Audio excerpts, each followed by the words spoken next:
Halo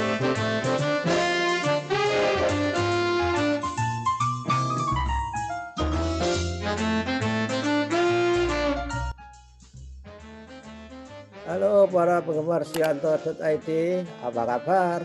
Mudah-mudahan sehat semuanya. Dan kali ini kita masih ketemu lagi di sianto.id, sebuah channel pendidikan yang digunakan untuk berbagi pengetahuan dan belajar sepanjang hayat. Malam ini kita punya tamu istimewa, Ibu Veronica Enda Wulandari MSc. Beliau adalah atas pendidikan Republik Indonesia untuk Singapura. Kita sapa dulu. Selamat malam, Bu Enda.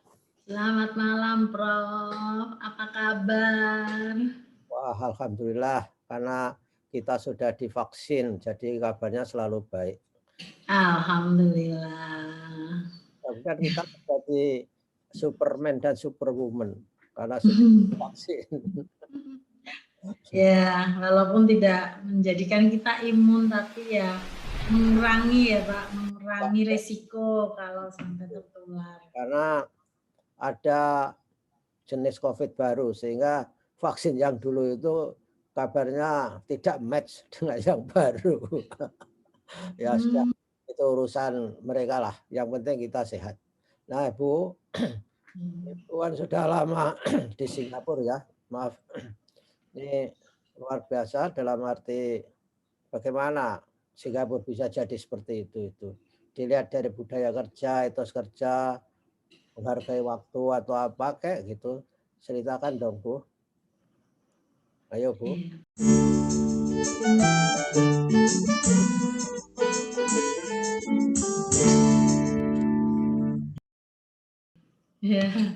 Ya Pak, terima kasih. Jadi ya saya sekarang sudah 3 tahun Pak di sini.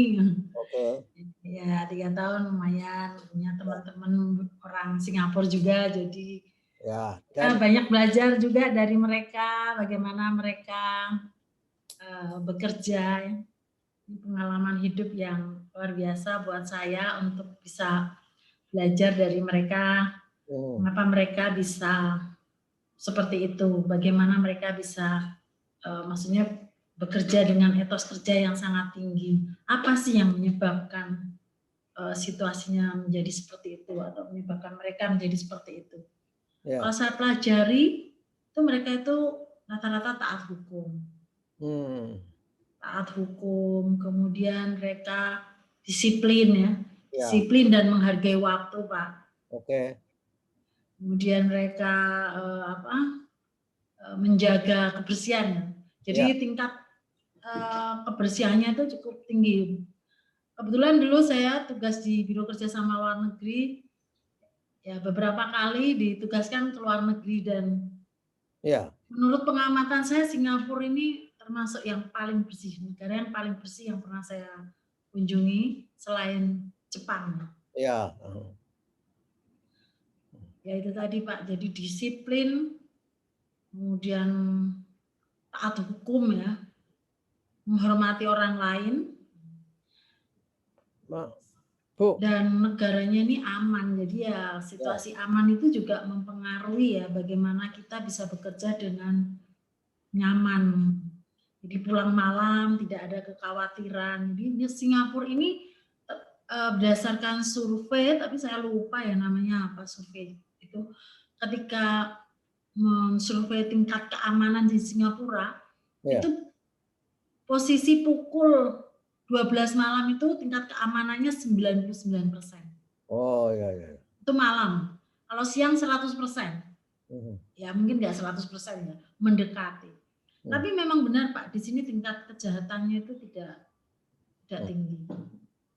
Kemudian di Singapura ini juga mereka memahami arti perbedaan.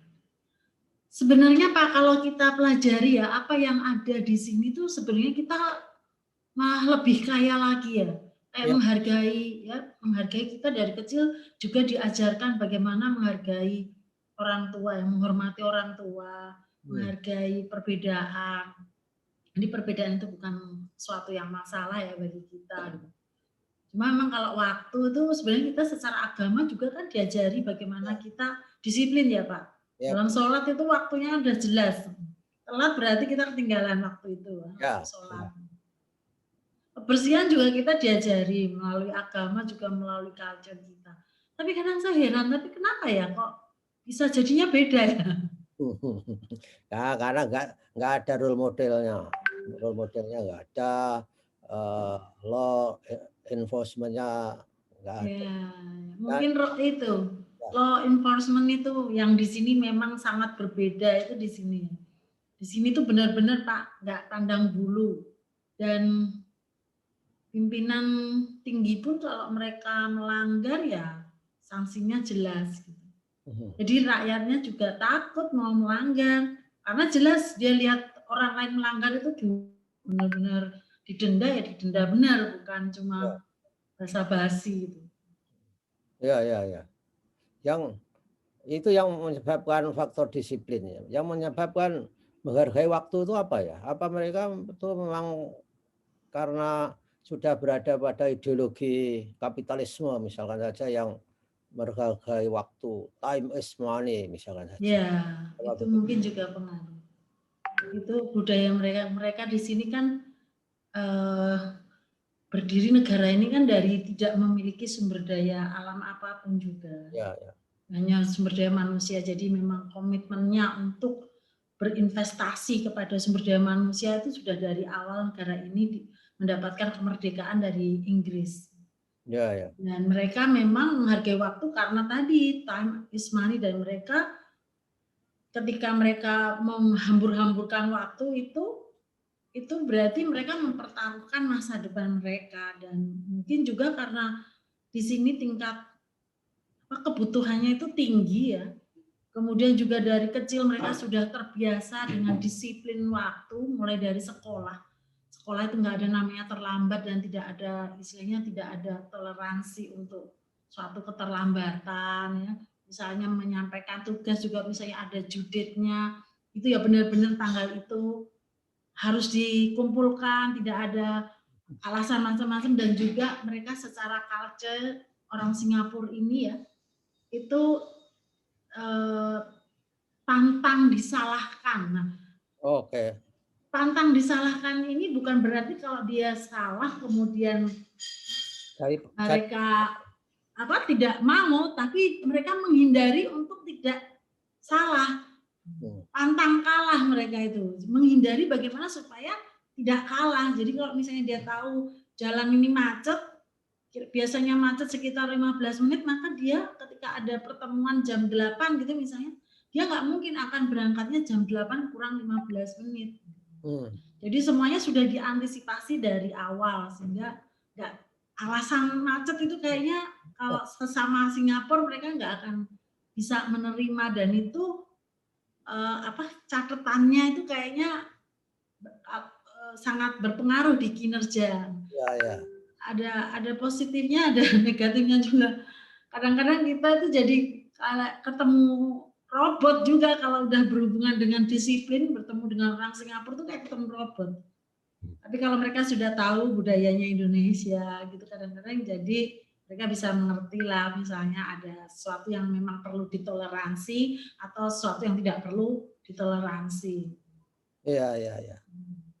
Dan ada Bu, adakah kontrol sosial yang cukup bisa membuat orang Singapura itu berbuat yang seharusnya, sehingga kalau misalkan saja dia sering terlambat itu dikucilkan ataukah harus dicemooh komunitasnya, itu ada mungkin ya? Ya, jadi ya image tentang dirinya jadi tidak bagus karena lingkungannya semua on time. Jadi mereka itu datang itu mesti, kalau misalnya meeting itu nggak ada yang namanya meeting jam 10, datangnya jam 10 kurang 2 menit gitu, enggak. Dia sudah siap. Memang pintu meetingnya akan dibukanya kurang 5 menit gitu misalnya. Jadi nanti ketika meeting itu benar-benar dimulainya jam 10. Jam 10 kurang 5 menit masuk ruangan. Tapi sebelumnya mereka udah standby di luar semua. Jadi sudah dan itu ada perasaan malu kan Pak. Jangankan orang Singapura, kita aja jadi ikut terbentuk kan. Kalau meeting dengan orang Singapura tuh kita mesti nggak ingin terlambat karena kita malu. Walaupun mereka bilang oke, tapi ternyata yang terlambat kita sendiri kan malu. Nah, saya bayangin itu sama dengan student dari awal ya, siswa dari awal tuh sudah dilatih seperti itu sehingga ya memang menjadi malu kalau mereka itu terlambat, datang terlambat, menyampaikan tugas terlambat itu kan berisiko nilainya jelek. Nah, itu berpengaruh ke masa depannya. Jadi di sekolah-sekolah Singapura itu memang ya, kedatangan itu sangat-sangat menjadi unsur penting. Tidak harus on time ketika sekolah itu. Sangat dijaga itu ya. Sangat dijaga dari awal, dari sekolah. Bahkan bukan cuma di sekolah ya, di masyarakat juga sama. Di masyarakat itu kalau misalnya mereka punya kegiatan gitu, jam sekian sampai sekian. Kita telat nih, udah benar-benar ketinggalan, nggak bisa masuk, nggak bisa ikut, gitu. Sudah ditutup, sudah tidak menerima lagi penonton baru atau peserta baru. Jadi itu situasi-situasi seperti itu mungkin juga yang berpengaruh ke mereka itu menjadi sangat disiplin karena bukan cuma di dunia pendidikan, bukan cuma di dunia kerja, tapi di lingkungan masyarakat pun ya, di kegiatan masyarakat. Ketemu dokter juga sama. Ketemu dokter itu kan udah ada jam-jamnya Pak. Jadi misalnya ketemu jam sekian, jam 10 gitu. Terus kita telat nih 10 menit, udah hilang. Daftar ulang besok. Nah, kan situasi seperti itu memaksa kita bahwa kita jangan sampai terlambat. Nanti kalau terlambat kita harus mengulang lagi besok baru dapat jadwalnya. Ya, ada lesson learn. Jadi mereka pengalamannya itu juga mengajari orang, saya kira. Karena norma-normanya itu menghukum orang yang tidak disiplin, datang terlambat, akhirnya risikonya ditanggung-tanggung sendiri. Nah, anak-anak muda gimana ya? Anak-anak muda sana itu? Sama, disiplin semua Pak. Kalau urusan waktu itu sama. Mereka semua di sini sebagian besar ya on time. Maksudnya tepat waktu. Ya. Jadi kalau mereka tidak terbiasa ya dengan waktu yang agak tertunda atau molor sedikit tuh udah di wajahnya udah ada reaksi tidak suka. Jadi pernah saya ketemu teman Singapura di sini terus dia bilang, Enda, dia pernah ke restoran gitu kan, terus dia pesen makanan, di situ dituliskan bahwa pesanan tidak akan lebih dari 15 menit gitu. Tapi ternyata 15 menit. Dan itu dia lebih dari 15 menit. Dia pertama kali kan ke Indonesia. Kemudian dia panggil ke waitersnya. Kok sudah lebih? Oh iya, sudah lebih dari 15 menit. Oh iya Bu, sebentar. Dia pikir sebentar itu hanya beberapa detik atau berapa menit. Ternyata lebih dari 10 menit. Dipanggil lagi. Katanya sebentar gitu. Terus dia tanya, Enda, what does it mean? Sebentar in your language. Terus saya bilang, ya sebentar itu maksudnya kadang-kadang ya untuk menenangkan kamu. Karena kan kadang-kadang tidak seperti yang ditulis 15 menit. Tapi kalau kita itu sudah biasa. Maksudnya nggak terlalu yang langsung emosi. Oh mereka kan kayak langsung emosi kalau belum pernah menghadapi model-model seperti itu. Jadi kadang-kadang ada positifnya, ada negatifnya. Negatifnya tuh ya itu tadi kalau mereka di sini tuh kadang-kadang kalau urusan waktu udah kayak robot. Begitu telat dikit itu udah kayak langsung udah berubah ekspresinya. Tapi kalau mereka sudah biasa bertemu dengan. Tapi kalau semua begitu kan nggak apa-apa, konsisten artinya. Kalau sudah konsisten kan menjadi norma. Orang akan berbuat sesuai dengan norma itu. Tapi kalau misalkan saya nggak konsisten itu yang parah itu. Nah, kalau robot-robot semua kan nggak apa-apa toh. Iya, ya jadi makanya kadang-kadang ada enaknya, ada nggak enaknya. Enaknya itu kan semuanya sudah tersistem ya, jadi jelas. Oh ini kalau kita udah tahu nih bakal telat, udah tertolak nih. Kayak misalnya kita ada pendaftaran online gitu kan. Dia bilang paling lambat 2 hari sebelumnya harus sudah memberitahu gitu. Terus kita telat nih dalam hitungan menit udah tertolak by system. Udah Pak, nggak ada yang bisa diajak negosiasi.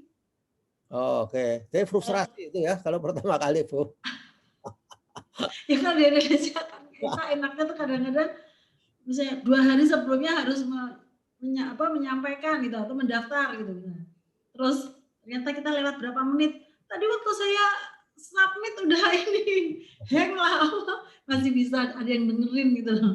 Di sini udah nggak ada, kita nelpon juga yang nerima mesin, semuanya mesin, gak ada yang diajak ngomong. Jadi ya mau nggak mau jadi ya kita jadi terbawa disiplin. Apakah ada ya sebagian dari mereka juga mengeluhkan hal itu, Bu ya? Kayaknya sih enggak, mereka udah biasa. Tapi katanya kalau dia pergi ke Batam itu bahagia. Dia Jadi bahagia makanya bahagia sekali karena karena mereka bisa agak sedikit bebas. Tidak. Kalau karena di sini kan dia nyebrang lampu, tapi akhirnya terbentuk sih Pak, kayak misalnya ya disiplin dengan lalu lintas itu ya. Mereka kan lampu kuning itu ya udah ngerem ya, lampu kuning itu dia sudah mulai ngerem kan, tidak merah harus berhenti ya. digas ya, tidak digas. Itu kan memang kalau mereka melanggar kan dendanya mahal sekali, Pak. Ya, Langgar lampu merah itu dendanya mahal, karena itu kan mempengaruhi keselamatan orang lain. ya, ya. Tapi akhirnya mereka juga sadar bahwa itu akan mencelakakan dirinya dan orang lain. Jadi akhirnya walaupun memang awalnya kayaknya takut didenda itu, tapi lama-lama terbentuk. Seperti hanya pakai masker. Pakai masker kan dulu awal-awal ketika tahun 2020 ya, bulan Februari, Maret itu kan sering banget itu kasus orang tidak pakai masker kena denda gitu. Oh, ini didenda beneran ya? Iya, didenda benar. Jadi mereka ditegur pertama, tidak kooperatif, tegur lagi. Tidak kooperatif lagi, ya denda gitu. Wah, Jadi memang bukan ada yang ya, ada seperti Satgas ngawasi ada, jalan-jalan ya. kerumunan itu. Ya, mereka disebutnya ambasador. Oh. Ambasador. Jadi yang bertugas Satgas tadi volunteer, Pak. Itu Oh, mereka volunteer. Volunteer untuk membantu pemerintah memantau siapa-siapa yang melanggar peraturan protokol kesehatan. Itu volunteer. volunteer Nah, di nggak awal, dibayar ya? kenapa Pak? Nggak dibayar ya dia? Enggak dibayar. Kok? Tapi mungkin dia dapat sertifikat. Itu kan sertifikat itu termasuk ini ya, kalau di sini sesuatu yang berarti lah bahwa kepeduliannya kepada masyarakat itu Oh mendapat iya, iya, iya. penghargaan. Jadi hal yang seperti itu juga mendorong orang di sini senang melakukan pekerjaan volunteer. Iya, iya. Mungkin kalau cari kerjaan ditanya itu sebagai Iya, volunteer pernah jadi volunteer nggak gitu mungkin. iya, dia akan lampirkan tuh pernah jadi volunteer sebagai ambasador protokol kesehatan. Oh, jadi volunteer disebut ambasador ya? Ambasador. Wah, pangkatnya bagus sekali. Iya, jadi gitu Pak. Jadi di sini dulu sering banget tuh orang nggak pakai masker itu kena denda. Sekarang udah jarang, orang udah terbudaya, walaupun dulu ya sesuatu yang baru kan mesti memang Iya. butuh. Tapi memang produktivitasnya luar biasa. Pendapatan per kapita Singapura itu kan nggak keliru sudah $40.000 per tahun. Iya, Tinggi sekali. sayang. Berarti biaya hidup mahal itu orang-orang mengeluh. Saya pernah waktu ke sana ketemu Bu Endah kemarin kan sopir taksi nggak bisa survive lagi di Singapura mau pindah ke Thailand. Jadi mahal biaya hidupnya itu. Biaya hidup di sini mahal. Di sini memang kebanyakan orang sudah pensiun masih bekerja. Sebenarnya itu bukan karena masalah ekonomi saja, memang itu kayaknya pemerintah Singapura memang mendesain seperti itu agar orang-orang tua itu tidak kesepian. Ya, Tapi ya. memang dia bekerjanya bukan pekerjaan yang formal. Kalau sudah pensiun itu diberi kesempatan kerjaan yang sifatnya dia, yang penting dia sibuk. Ya. Kayak di airport gitu misalnya ikut ngatur-ngatur antrian imigrasi, atau misalnya dia di mana di food hawker center itu ngambilin piring-piring yang bekas makanan yang tidak dikembalikan ke tempatnya. Jadi pekerjaan-pekerjaan yang menghibur buat orang tua di sini. Ya, ya, ya. Karena struktur penduduknya Singapura itu kan sebagian besar orang tua, tidak seperti tidak memiliki bonus demografi sudah usai, enggak ada. Sehingga makanya kan ada COVID kemarin kan, makanya dia langsung cepat bergerak, kan takut juga kalau penduduknya habis nanti kena. Iya, kan orang tua masalahnya. Makanya di Singapura di airport itu saya sering menjumpai orang-orang tua bekerja di toilet-toilet itu. Iya itu sebenarnya bukan cuma sekedar uang. Iya. Bagus juga ya. Daripada di rumah nggak ada kesibukan, dapat darah tinggi itu. Iya. Lumayan ya. Jadi untuk menjaga kesehatan masyarakatnya juga. Di sini juga kan kecenderungan penyakit diabetesnya itu kan tinggi, Pak.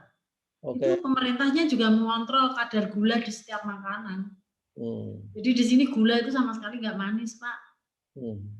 Ya. Nggak manis, sudah ngambil berapa sendok nggak manis karena ternyata memang dikontrol oleh pemerintahnya. Kadar gula itu. Supaya penduduk nggak minum gula, minuman yang pakai gula itu dimahalkan. Kemudian yang tidak pakai gula itu disubsidi supaya lebih murah. Artinya memang perencanaannya, cara menegakkannya itu integrated kemana-mana, tidak satu sektor saja saya kira. Iya, mereka ini ya jumlah penduduknya juga sedikit, kemudian sistem pemerintahnya juga berbeda kan.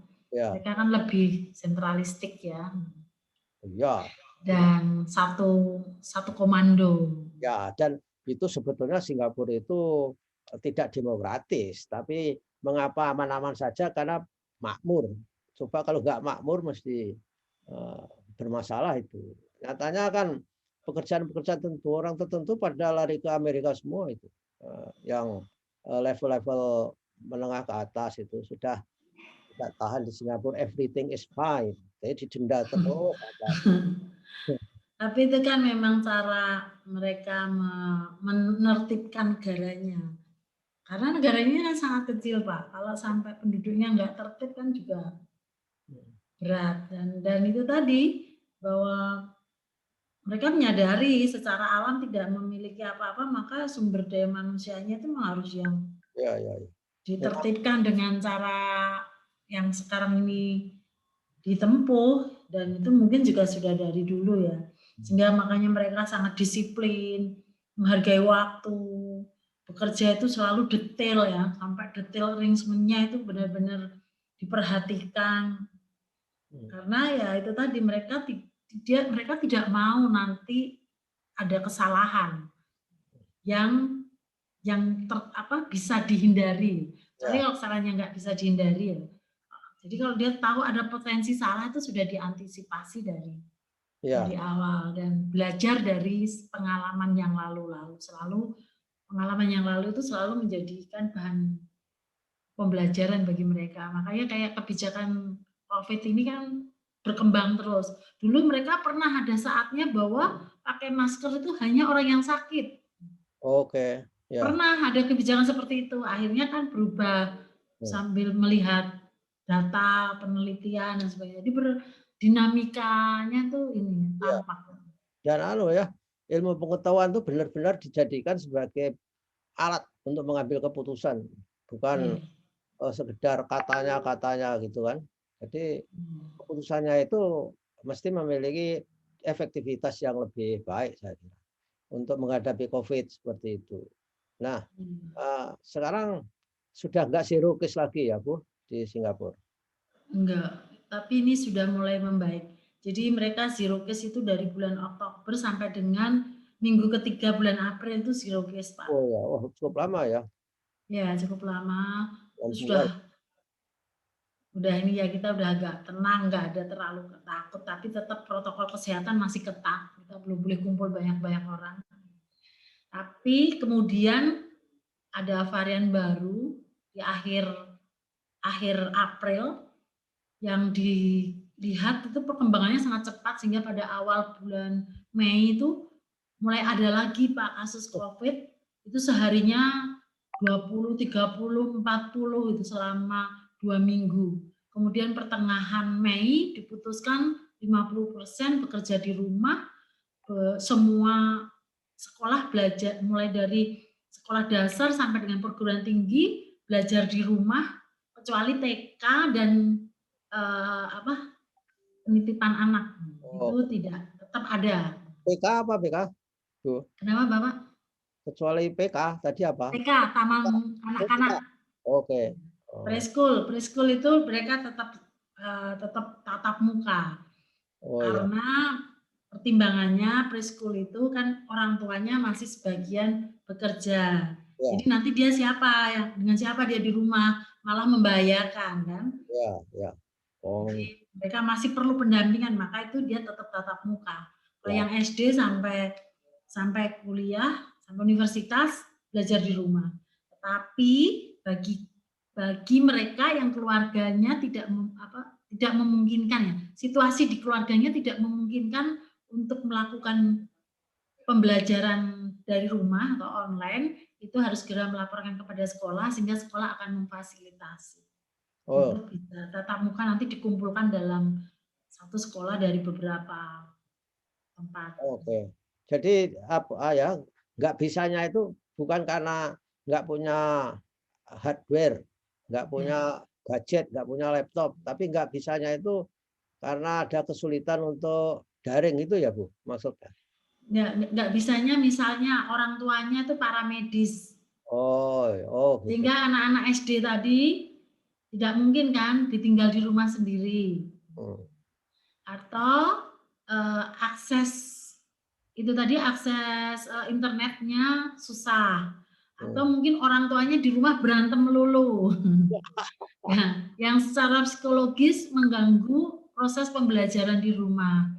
Nah, itu harus menghubungi sekolah supaya nanti sekolah bisa memfasilitasi. Tapi kalau misalnya nggak bisa karena nggak punya laptop, nah itu akan dipinjami laptop.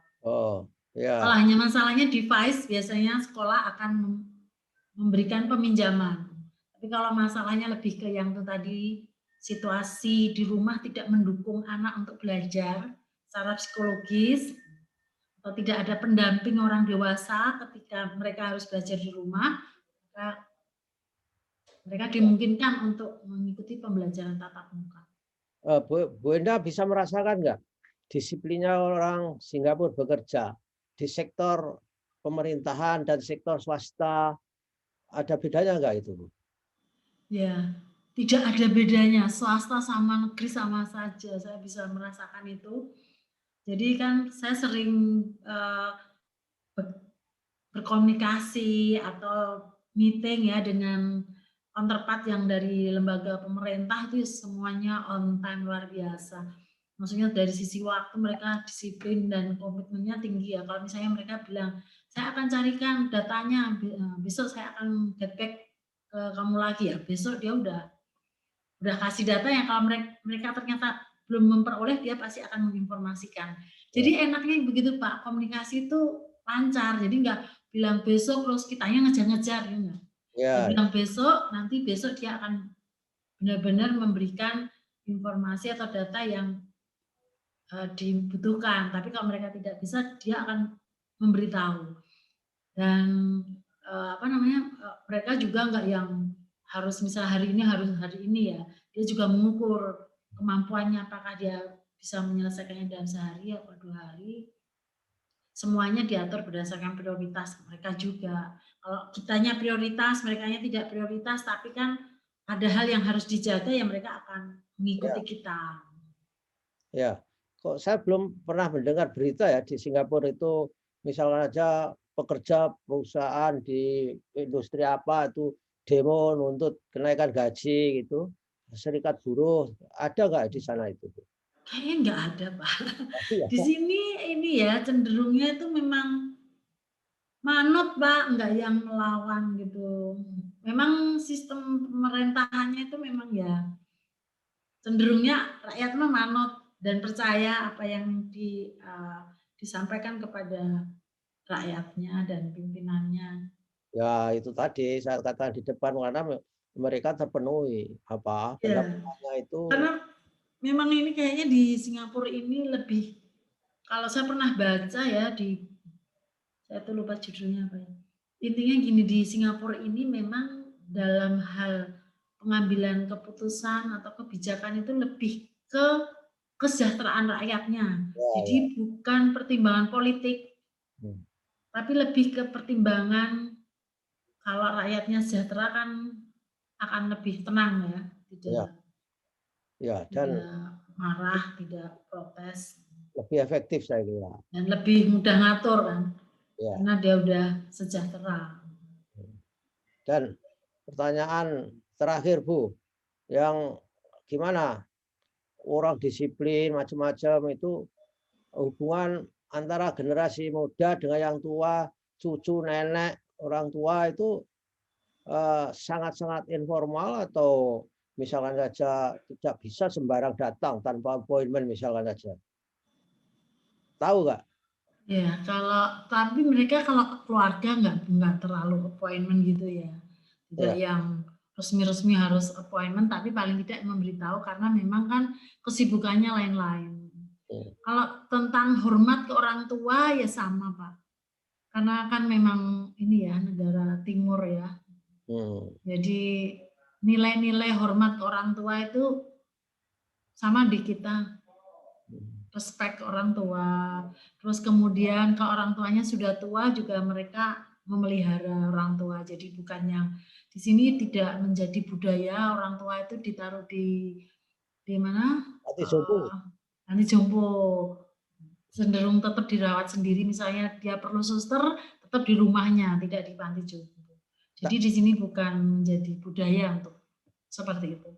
Walaupun orang tuanya sudah nggak bisa apa-apa, udah tua sekali, itu nggak akan ditaruh di panti jompo. Saya kira oke lah Bu, saya kira bincang-bincang kita sudah cukup lumayan berlangsung. Mudah-mudahan ini menjadi pembelajaran bagi kita semua dan menginspirasi orang muda, orang tua dimanapun berada.